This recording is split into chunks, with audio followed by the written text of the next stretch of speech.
Então, vamos mais um capítulo, né? Mais um episódio dessas nossas dicas de liturgia. E eu quero já anunciar uma coisa: quando chegar mais ao fim, os 10 últimos episódios, talvez um pouco mais, um pouco menos, ainda estou preparando, vocês vão ter uma grande surpresa.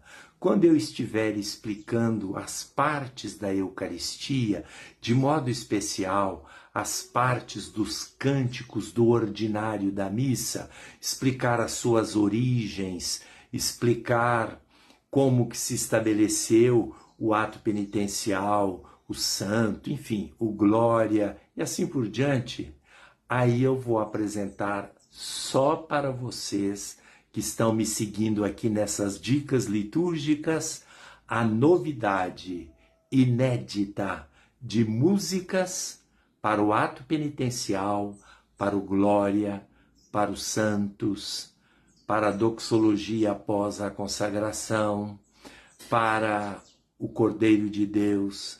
Enfim, essas músicas que são tão importantes na liturgia serão novas, novíssimas, compostas especificamente para estas dicas de liturgia. Mas hoje, muito resumidamente, eu gostaria de tocar na relação da liturgia com a Sagrada Escritura.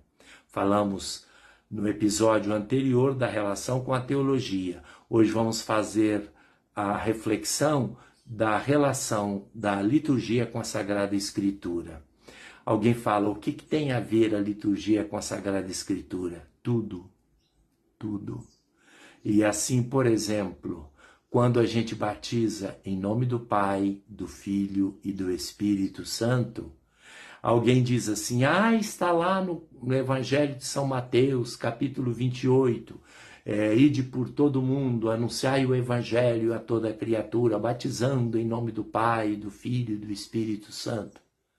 Vocês acreditam que esse texto de Mateus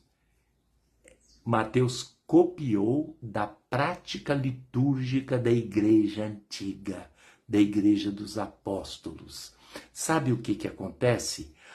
No caso do batismo, logo no comecinho, o batismo era feito no nome do Senhor Jesus.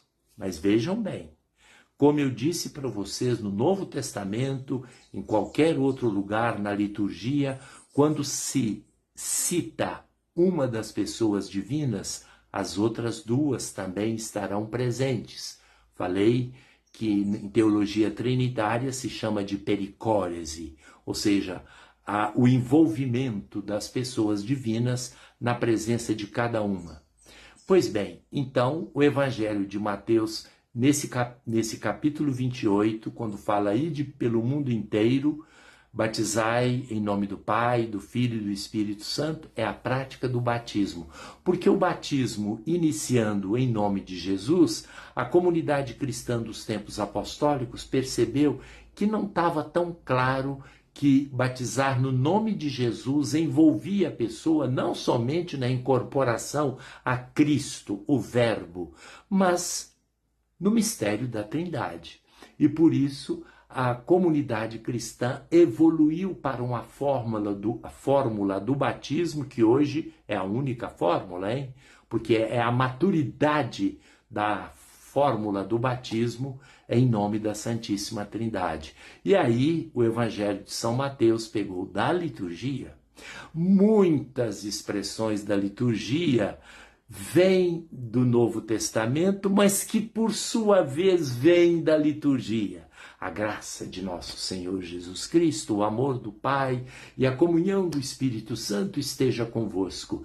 Está lá na carta de São Paulo, só que São Paulo pegou da liturgia que era celebrada.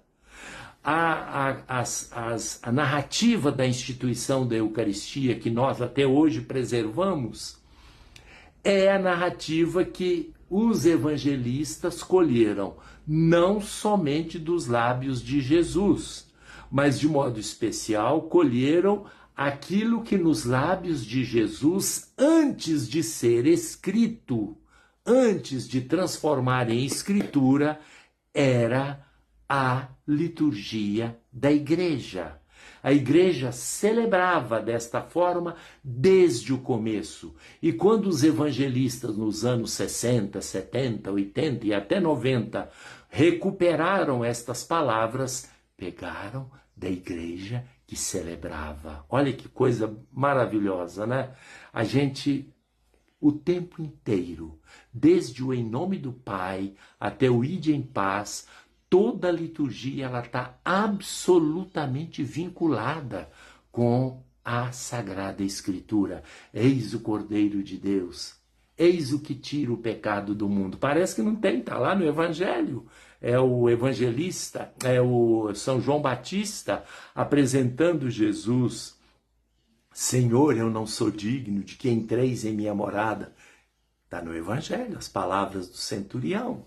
E assim por diante, toda a liturgia da Igreja Católica e Apostólica Romana é a palavra de Deus celebrada.